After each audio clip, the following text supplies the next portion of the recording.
পেরেছিলাম। তো একটু অবাক হয়ে গিয়েছিলাম, আমার আবৃত্তি শুনে কেউ একজন হাততালি দিতেন, সামনে দাঁড়িয়েছিলেন। তাদের জন্যই আমার ভক্তিপূর্ণ প্রণাম। আমরা রবীন্দ্রনাথকে নিয়ে বাঁচতে চাইছি।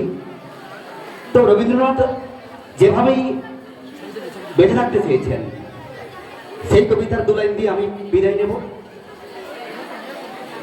মরিতে চাহি না আমি সুন্দর ভুবনে, মানবের মাঝে আমি বাঁচিবারে চাই। এই সূর্য করে এই পুষ্পিত কাননে, জীবন্ত হৃদয় মাঝে যদি স্থান পাই। ধরায় প্রাণের খেলা চিরতরঙ্গিত, বিরহ মিলন কত হাসি অশ্রুময়। মানবের সুখে দুঃখে গাথিয়া সঙ্গীত, যদি গো রচিতে পারি অমর আলো। তা যদি না পারি তবে বাঁচি যতকাল, তোমাদেরই মাঝখানে লোভি যেন ঠাই। তোমরা তুলিবে বলে সকাল বিকাল, নব নব সঙ্গীতের কুসুম ফোটাই।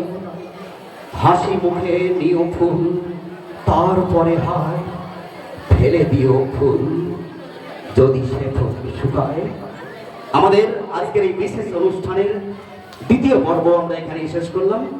আমরা প্রথম পর্বে তোমাদের সামনে উপস্থাপন করেছি আমাদের প্রধানমন্ত্রী এবং মুখ্যমন্ত্রীর যে স্বপ্ন, মায়ের নামে একটি গাছ। সেই একটি গাছের আমরা শুভ সূচনা করলাম এই নৃত্যশিল্পীদের হাতে দিয়ে। তারপর আগামী পরশুদিন, আগামীকাল ছুটি আছে, আগামী পরশুদিন সমস্ত ছেলে মেয়েদের হাতে আমরা গাছ দেব। এবং তোমাদের যে কাকুরা এখানে বসে আছেন সবই স্থানীয় মানুষ, ওনারাই কিন্তু দেখভাল করবেন তোমরা লাগিয়েছো গোড়াটা উপর দিকে করে মাথা নিচের দিকে করে কিনা। কারণ এখানে আমরা দিলাম, কিন্তু পরিচর্যা করা সেটা তোমাদেরকেই করতে হবে।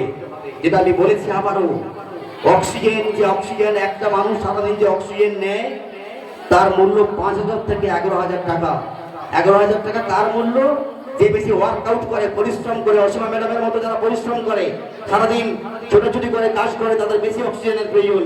আর আমার মতো যারা কম, তাদের কম লাগে। সুতরাং এদিকে লক্ষ্য রাখতে হবে। সবাইকে ধন্যবাদ। আচ্ছা।